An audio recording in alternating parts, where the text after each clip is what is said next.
Me llamaron La Mancha en el apellido. No fue un insulto casual, fue lo primero que escuché de la madre de mi novio cuando me conoció.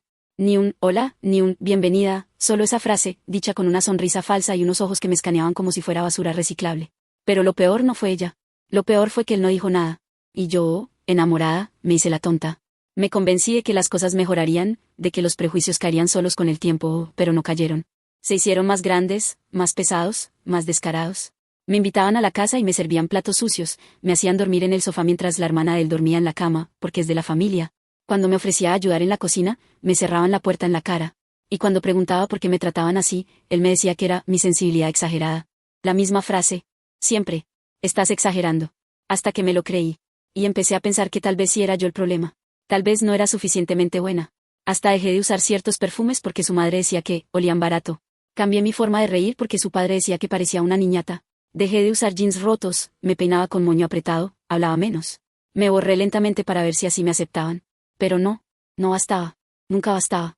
Cuando nos comprometimos, su padre lo llamó al garaje y le preguntó si estaba seguro de arruinar su vida con una mujer como esa. No lo negó. Solo se quedó callado. Luego me abrazó como si nada hubiera pasado. Y así, lentamente, yo comencé a desaparecer. En nuestra boda, sus padres ni siquiera brindaron. Cuando mi madre quiso bailar conmigo, su madre interrumpió para decir que eso era ridículo. Y él solo reía, como si todo fuera parte de una telenovela graciosa. Pero yo lloraba en el baño. Cada visita a su casa era una guerra fría, indirectas, silencios incómodos, miradas que te perforan el alma. Cuando quedé embarazada, su madre dijo, ojalá no herede tu nariz. Me mordí la lengua.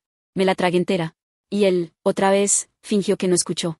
Empecé a ir sola al médico, sola a las ecografías. Su madre le decía que, eso es cosa de mujeres. Y él lo aceptaba. Él obedecía.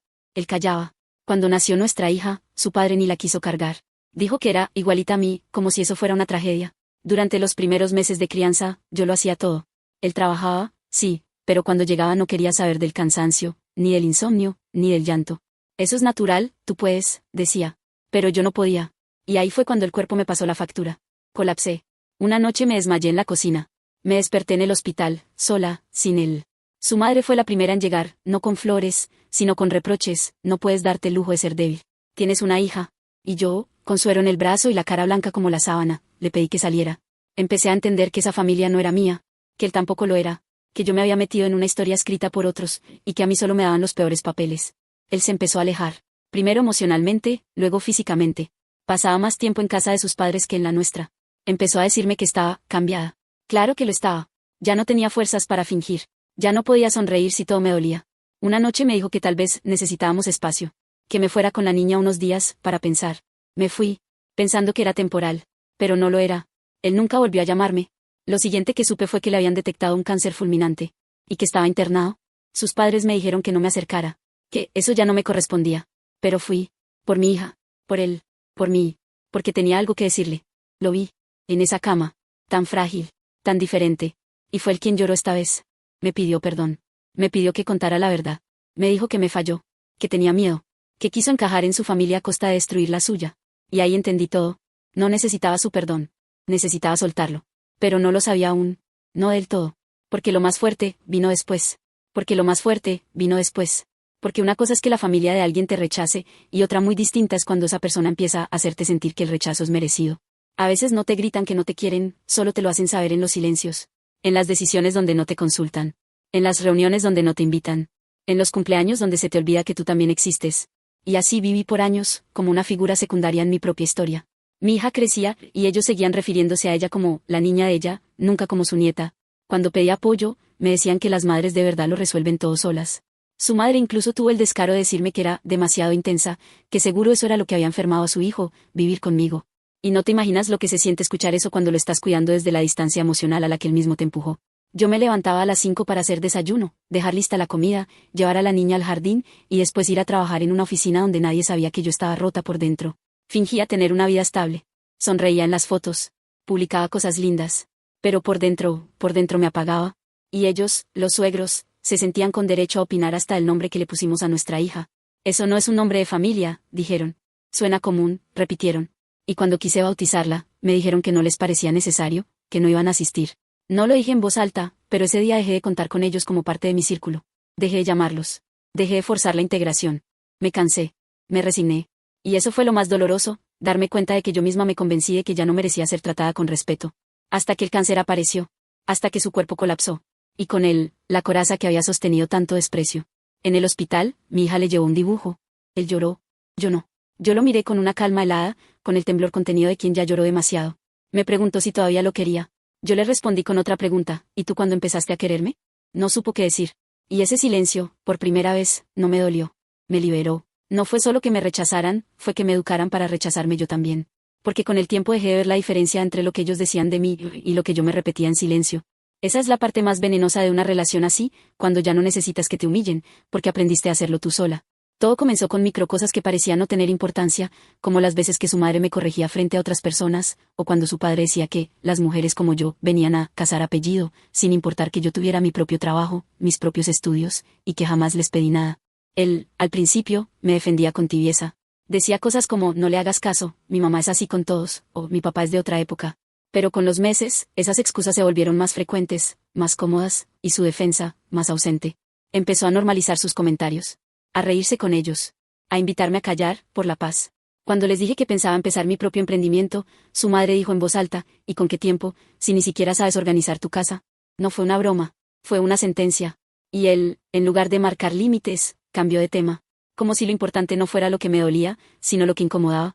Lo que me asfixiaba más era el doble discurso. En casa, me decía que me admiraba, que era una gran madre, que sin mí no sabría qué hacer.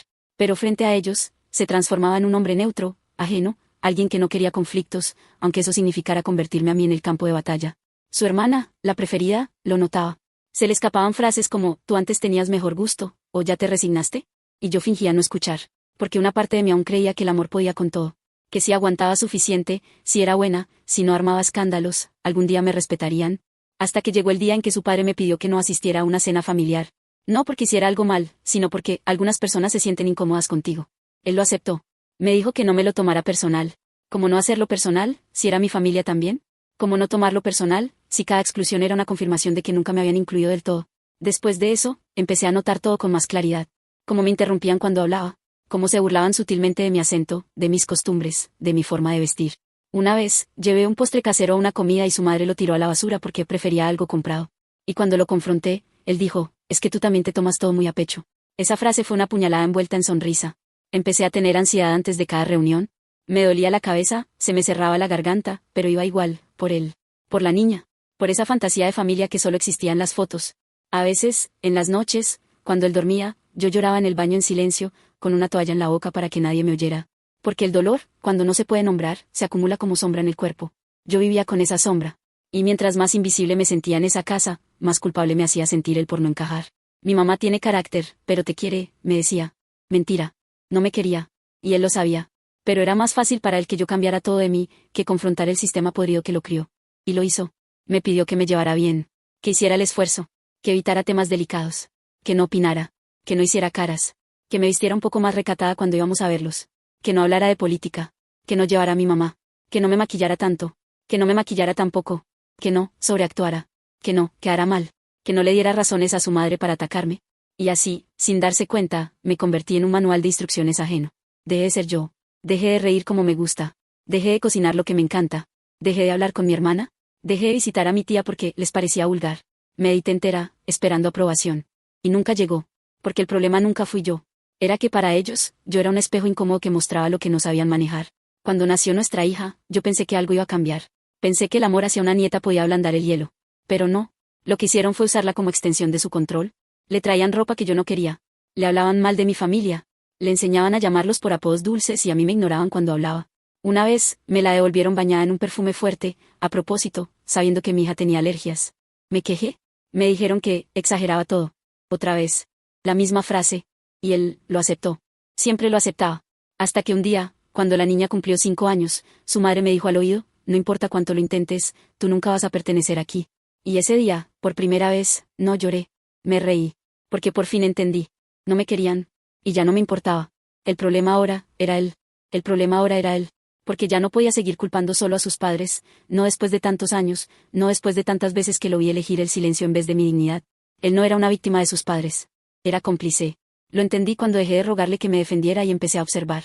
Lo entendí la vez que, después de una discusión, me dijo que si seguía actuando como loca, nadie me iba a querer. Nadie, dijo. No, ellos. No, mi familia. Nadie. como si yo fuera el problema universal, como si el rechazo que vivía en esa casa, en esa familia, en esas reuniones, fuera una condena que yo misma me había buscado. Y ese día me miré al espejo como no lo hacía desde hacía mucho. Me vi ojerosa, demacrada, con los ojos apagados, pero también vi algo nuevo, cansancio, sí, pero un cansancio que se estaba volviendo límite. Porque hay dos tipos de cansancio, el que te duerme, y el que te despierta. Y el mío ya empezaba a despertarse, a hacerme preguntas. ¿Por qué me quedo? ¿Por qué sigo esperando que me elijan? ¿Qué parte de mí cree que este dolor es normal? Lo hablé con una amiga cercana. Me escuchó en silencio. Y cuando terminé, solo me dijo, ¿y tú cuándo vas a empezar a quererte como esperas que te quieran? Esa frase me atravesó. Porque me di cuenta de que llevaba años amando desde la escasez, desde el miedo, desde la idea de que si yo cambiaba suficiente, si me hacía pequeña, si era lo bastante sumisa, alguien iba a decirme, ahora sí, eres suficiente. Pero esa voz nunca llegó. Ni de él, ni de ellos. Ni siquiera de mí. Empecé a tomar distancia emocional, aunque seguía viviendo bajo el mismo techo. Ya no compartía ideas, ya no pedía opinión, ya no buscaba aprobación. Y él lo sintió. Y empezó a incomodarse. Porque cuando una mujer deja de pedir amor y empieza a ponerse límites, quienes se beneficiaban de su silencio entran en crisis. Me decía que ya no era la misma. Y yo pensaba, menos mal. Ya no era la misma. Y gracias a eso, iba a sobrevivir. Todo cambió una tarde cualquiera, sin gritos, sin drama, sin aviso.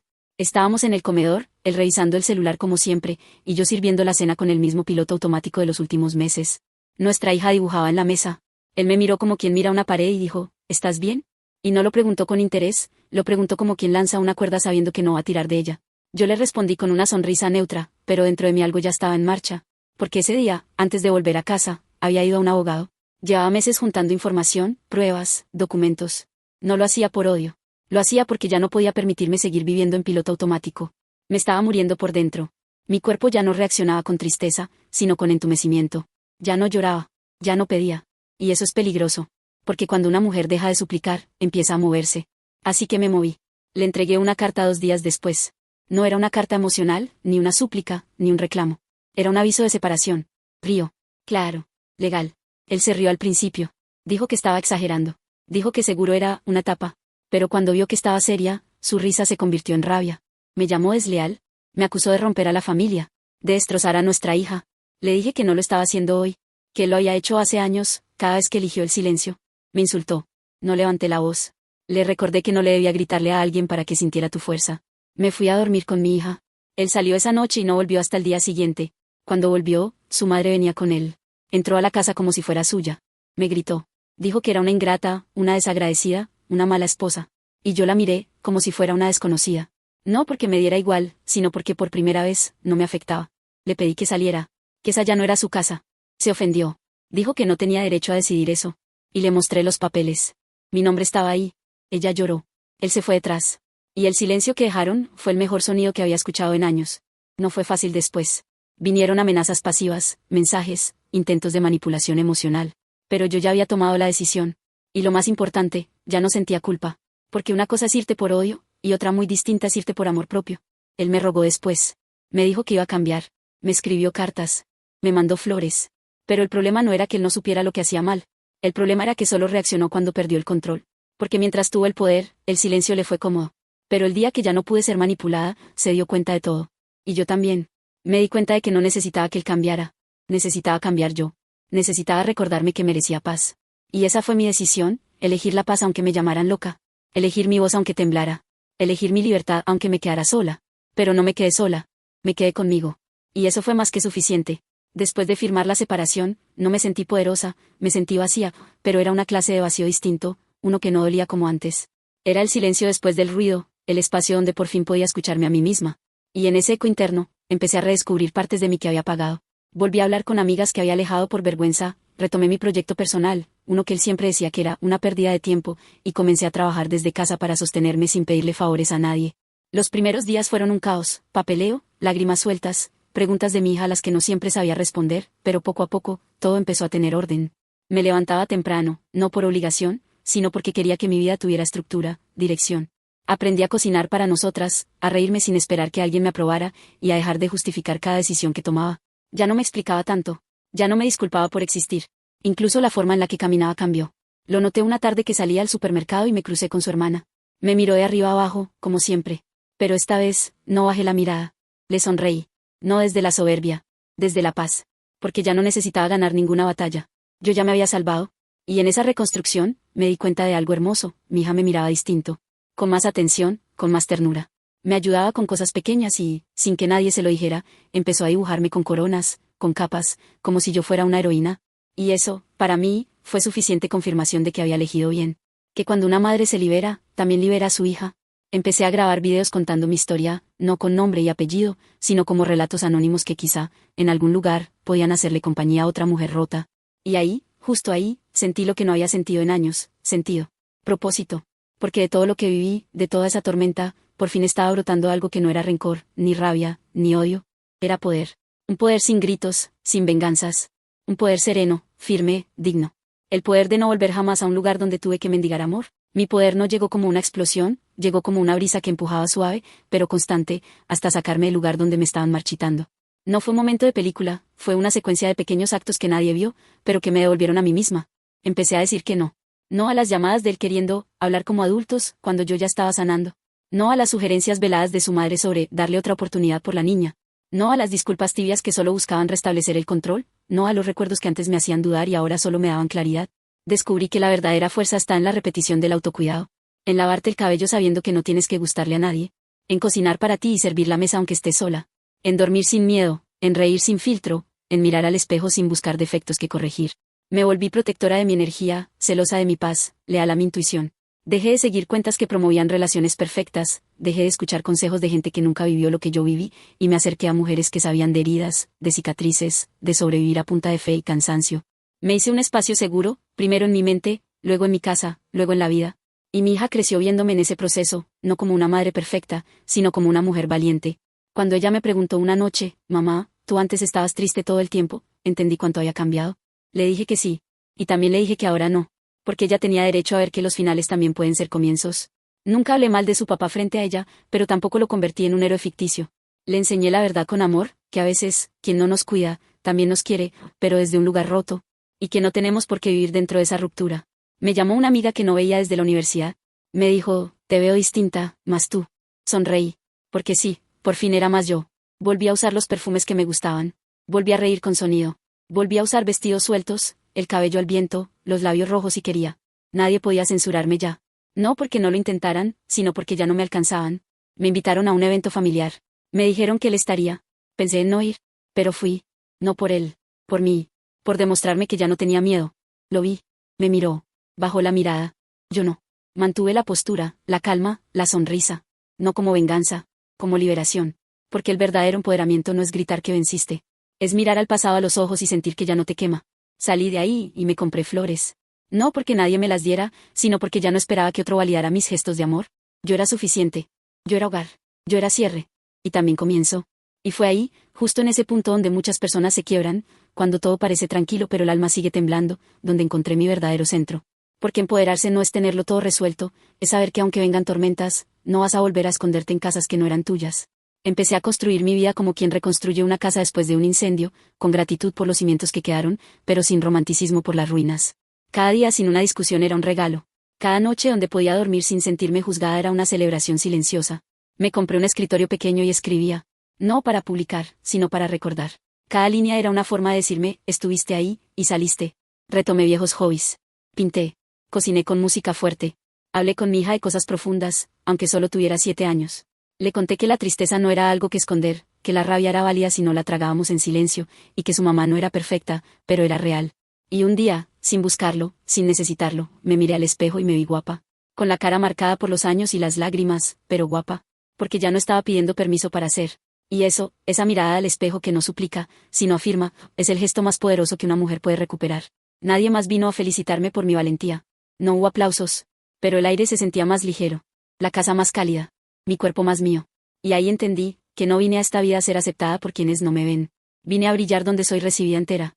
Y desde ese día, hice un pacto conmigo, nunca más me haré pequeña para que otro se sienta cómodo. Nunca más volveré a una mesa donde mi voz tenga que susurrar. Y nunca más dejaré que el amor duela más de lo que sana. Nunca imaginé que el final sería así, sin aplausos, sin redención dramática, sin un lo siento de película. Solo un cuarto blanco, con olor a desinfectante, el pitido constante de una máquina que ya no mentía y un cuerpo, el suyo, que por fin había dejado de luchar contra sí mismo. Me senté a su lado. No con odio. Tampoco con compasión. Me senté desde un lugar nuevo, la claridad. Esa clase de lucidez que duele antes de sanar. Me miró como si buscara a la mujer que abandonó, no en un acto, sino en miles de pequeñas traiciones cotidianas. Y quizás, solo quizás, la vio. Pero ya no era la misma. Yo había cambiado tanto, que sus disculpas ya no tenían dónde clavarse. Le temblaban los labios, pero no le temblaba la culpa. Tal vez no la entendía. Tal vez solo temía morir sin cerrar algo. Pero lo cierto es que yo no estaba ahí para ayudarlo a cerrar nada.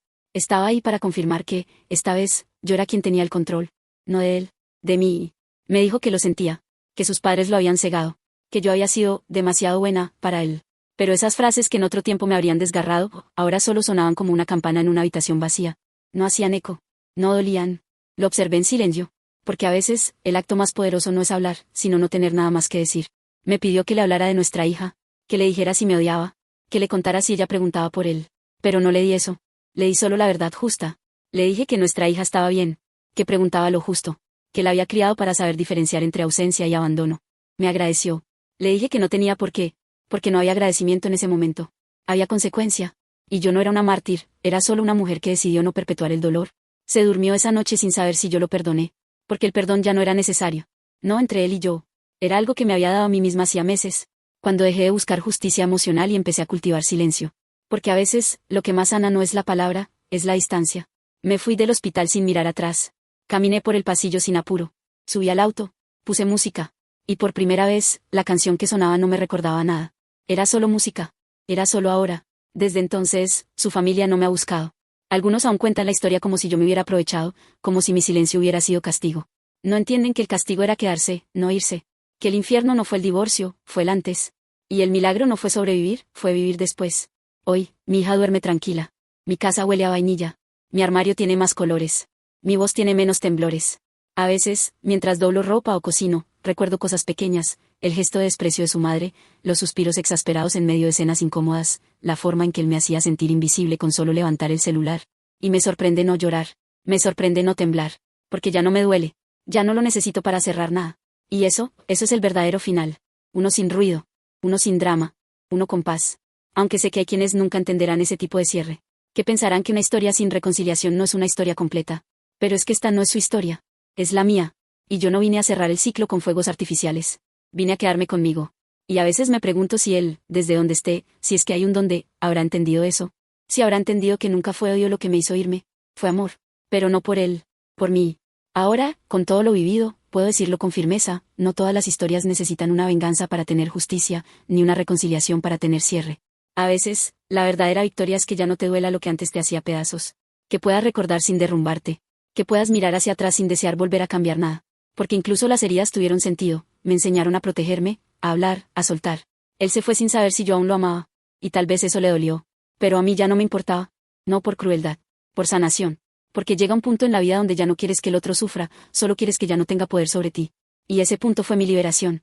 El día que dejé de pensar en lo que habría pasado, sí, fue el día que comencé a vivir el ahora sí. Y hoy estoy aquí, contándote esto, no para que sientas lástima, ni para que odies a nadie.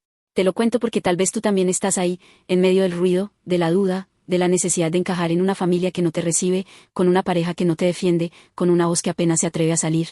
Y si esa eres tú, quiero decirte algo que a mí me habría gustado escuchar antes. No estás loca, no estás exagerando, no estás sola. Tu dolor no es invisible. Tu historia no es pequeña. Y tu valor no depende de que alguien más te confirme que mereces amor. Lo mereces. Ya. Hoy. Así. Y si después de todo esto te queda una sola pregunta, que sea esta, ¿y si hoy es el día en que decides elegirte por encima de quienes solo supieron rechazarte? Porque a veces, la familia no se pierde, se suelta. Y cuando la sueltas, te das cuenta de que el hogar más seguro siempre fuiste tú. Gracias por llegar hasta aquí. Si esta historia te tocó, si sentiste que alguna frase te abrazó por dentro o te dio fuerzas en silencio, te invito a que dejes un comentario. Cuéntame qué parte fue tuya también. ¿Qué parte dolió? ¿Qué parte te sanó? Porque aquí, en esta comunidad, no estamos para juzgar, estamos para compartir. Y si quieres más historias reales, intensas y transformadoras como esta, suscríbete al canal. Dale like. Comparte con alguien que necesite escuchar esto hoy. Aquí no contamos cuentos. Aquí contamos verdades. Nos vemos en la próxima historia, o quizá, en la tuya.